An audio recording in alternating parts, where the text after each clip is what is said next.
કલ્યાણમસ્તુતે। ત્રીજું વંદન માતા પિતાને, જન્મ દીધો જેણે, સંસ્કારોથી સજ્જત થઈને ધન્ય થયા છે રે। આજના આ શુભ પ્રસંગને ખાસ અને વિશિષ્ટ બનાવવા પધારેલ આપ સર્વને તુલસી સાણંદિયાના પ્રણામ।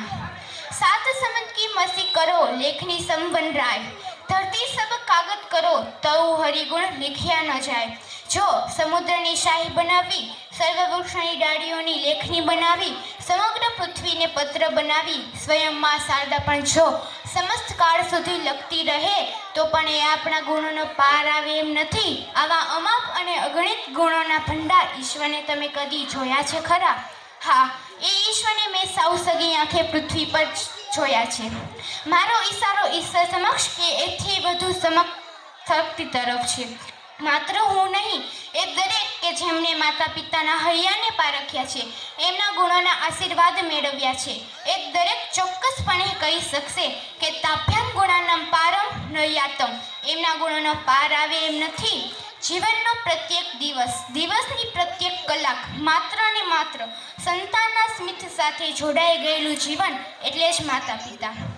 એકવાર એક બાળક સ્વર્ગમાંથી પૃથ્વી પર જન્મ લેવા તૈયાર થયું અને વિદાય આપવા ખુદ ભગવાન ત્યાં હાજર હતા। બાળકે ખૂબ ચિંતાતુર સ્વરે પૂછ્યું કે આવડી મોટી દુનિયામાં હું નાનકડું નિસહાય કેવી રીતે જીવીશ? ભગવાને વહાલથી કહ્યું, બેટા તું જરાય ચિંતા ન કર, મેં તારા માટે ત્યાં દેવદૂતો હાજર રાખ્યા છે, અત્યારે પણ એ તારી માટે રાહ જોઈ રહ્યા હશે, તારી ખૂબ કાળજી લેશે। પણ પ્રભુ હું અહીંયા ખુશ છું, ત્યાં એ દેવદૂતો તને હજી વધારે ખુશ કરશે। બાળકે ફરીથી કહ્યું, મને તો એ લોકોની ભાષા પણ નથી આવડતી। બાળકે કહ્યું, મને એ લોકોની ભાષા પણ નથી આવડતી।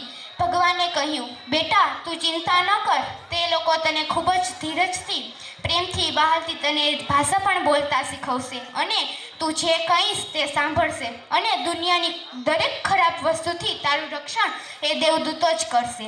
આટલું સાંભળતા સાંભળતા તો સ્વર્ગમાંથી ભગવાનનો અવાજ ધીમે ધીમે બંધ થવા લાગ્યો અને પૃથ્વી પરના અવાજો અને કોલાહલો સ્પષ્ટપણે કાને સંભળાવા લાગ્યા। બાળકે ઉતારતા ઉતારતા ઊંચા સ્વરે પૂછ્યું કે ભગવાન મને એ દેવદૂતોના નામ તો કહો, તમે સમજી જ ગયા હશો। ભગવાને કહ્યું, માતા અને પિતા। જય હિન્દ, જય ભારત।